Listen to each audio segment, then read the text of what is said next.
Magandang hapon po sa inyong lahat. Magbabalik ulit tayo dito sa ating libangan. Ayan, pangungulikta ng barya.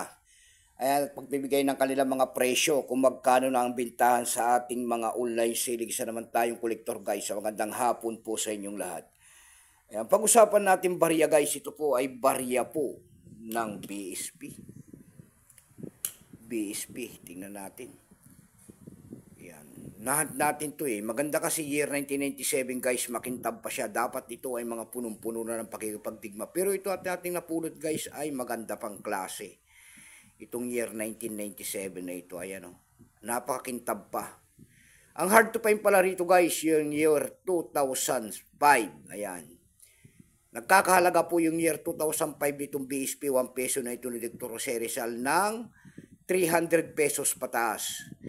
Yung semi-hard to find naman po rito guys sa tinatawag nila ay nagkakahalaga po ng 50 pesos yung year 2006. Ayan. Baka mayroon kayo dyan. Ayan, mag-comment po kayo dyan, mag-set ng mga picture. Ayan, pagkatalikod nyo naman po makikita nyo ang year 1993, ang pagtatag ng ating Bangko Sentral, hindi Catwheel po. Diyan po bumabase ang ating mga kolektor. Ayan, ayan. Diyan po bumabase ang ating mga kolektor kung ano reverse uday ang isang coins. Ayan.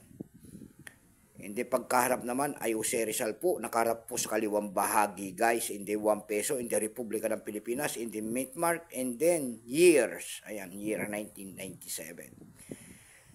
Tingnan natin to kung magkano ng kanyang bintahan guys sa ating mga online selling.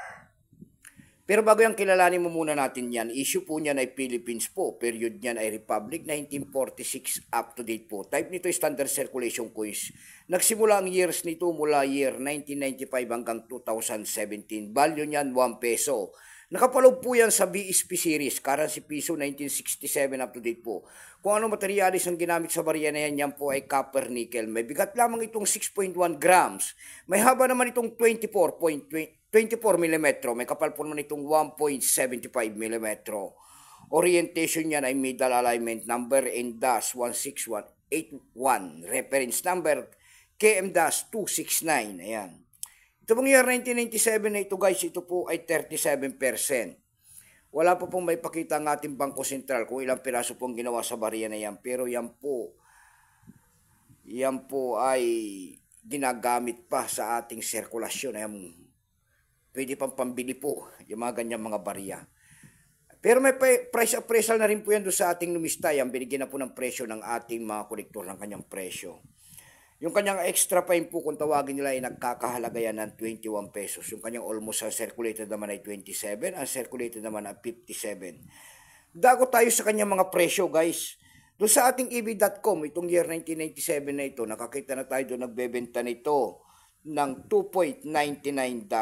Nasundan po yan ng $2.80. Dago naman tayo sa Carousel PH. Sa Carousel PH guys, Carousel PH, pangalawang website po na pinuntahan natin. Ayan, yung sa Carousel PH guys, ang seller po ay si Monper. Ayan, si Monper po, yung year 1997 niya doon binibenta niya ng 500 pesos. Meron naman tayo nakita doon nagbebenta nito ng 120 pesos.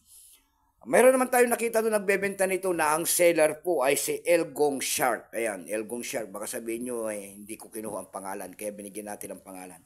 Seller po sa Elgong Shark. Yung year 1997 niya doon binibenta niya ng 1,500. Napakalaki naman.